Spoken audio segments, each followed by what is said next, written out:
You are now watching Mugen TV.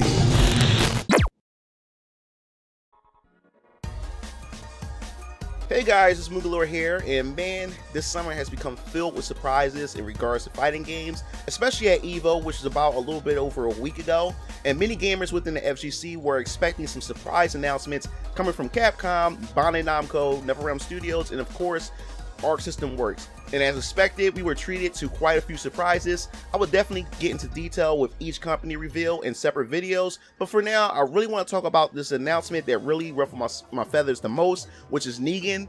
I think Negan being a playable character for Tekken 7 really had me scratching my head, and for some reason Tekken 7 is a special case for me. It's very interesting of how they handle their DLC characters compared to the other companies. And to say one thing, I'm not really an avid Tekken player by any means, but I know its fan base must really feel salty and betrayed by Harada's character choices, especially within the first season of Tekken 7.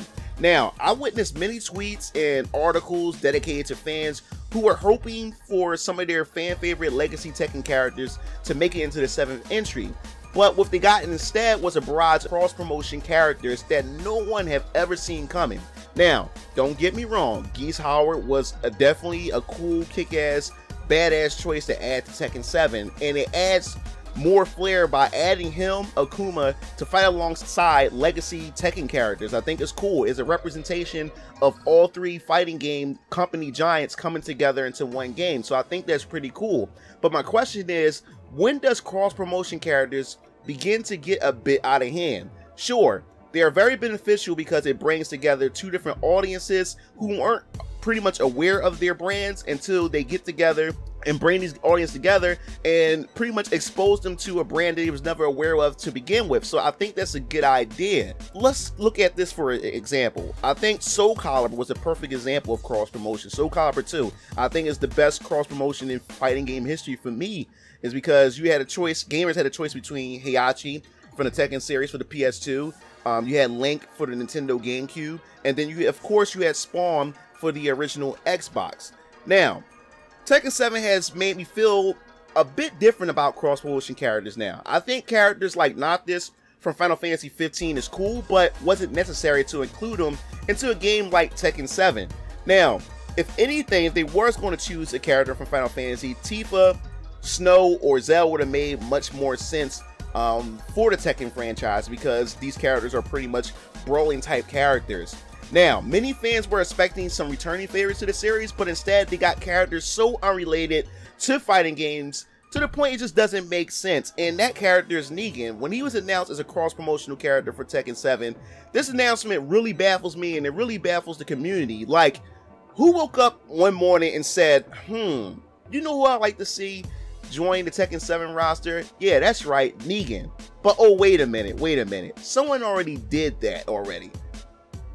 Now, I think my issue with too many third-party characters and entering an established series is to the point where it kind of take away from the actual series foundation, such as its characters and gameplay. Negan could have definitely been replaced by an original Tekken character that would have been new to the franchise. Hell, I think Negan would have probably been much more suitable to the Mortal Kombat series, like Mortal Kombat 11 or something.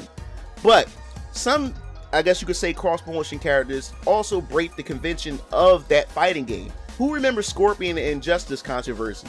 When he was first released as a DLC fighter, he was able to break the rules that most of the Injustice characters had to abide by. And I remember the controversy around it. There were so many salty players, and even some tournaments even had to ban the character, and NetherRealm Studios had to do everything in their power to pretty much nerf the character and fix the character in order to make him usable in tournaments. And then, of course, we have Smash Brothers. Even though it's one of my favorite video game series of all times, as much as I find third-party characters inclusion cool, it kind of take away from what makes Smash Brothers' true purpose is.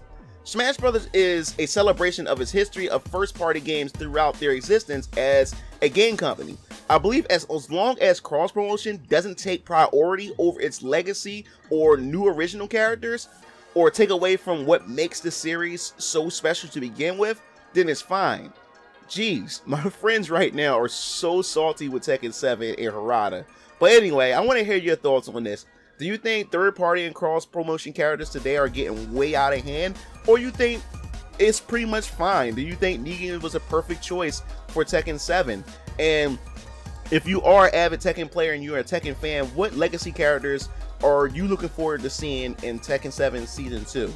So that wraps everything up. Leave your thoughts in the comment sections below, and don't forget to hit the bell to be notified when I upload more videos. This is MugenLord signing off. See you game fiends later. Peace out.